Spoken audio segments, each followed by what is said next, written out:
Today, I'm going to be sharing with you information about the country of Australia.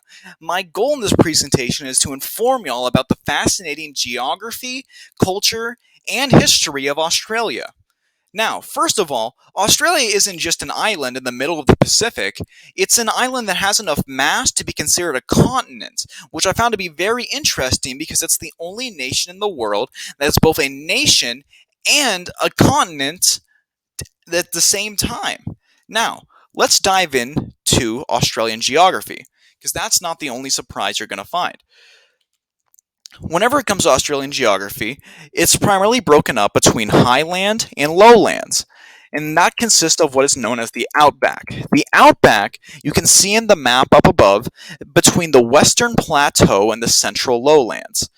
In these two areas, you can see what the outback is. The outback is a term that is iconic in Australian geography, and it consists of rural, flat, savanna, and desert area.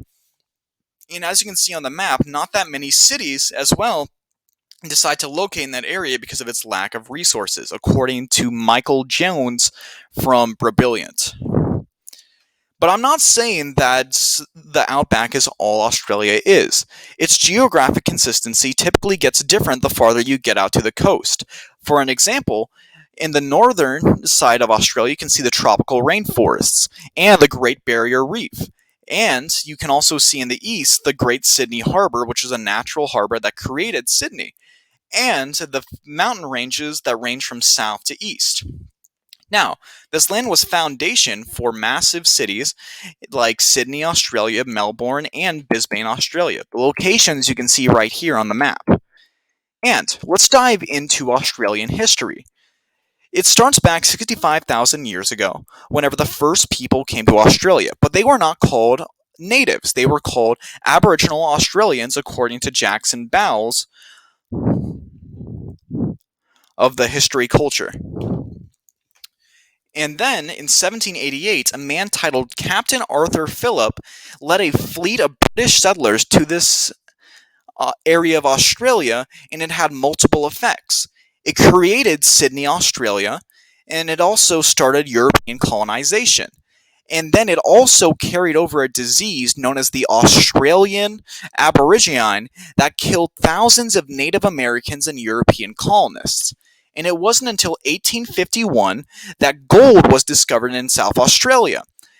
A gold rush occurred in the west. This caused a population growth and a massive economic development increase, and increased the amount of mine industries and immigrants coming to Australia, which I believe is the stepping stone for what Australia became the way it is today.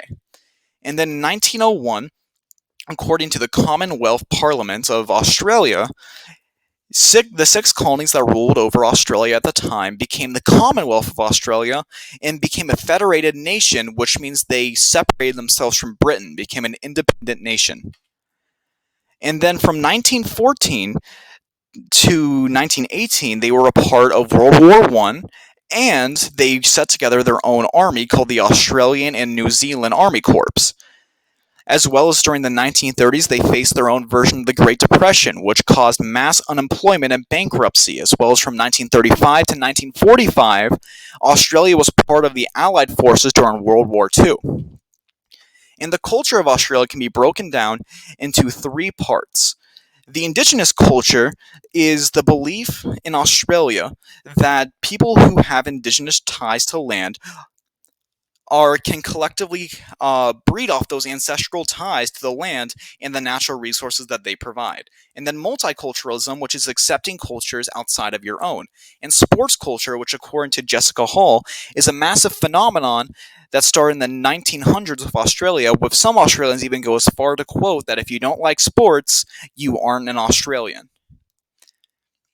And in conclusion, Australia is a country with an open and diverse land that has helped create a fascinating culture and history as well as geographical development.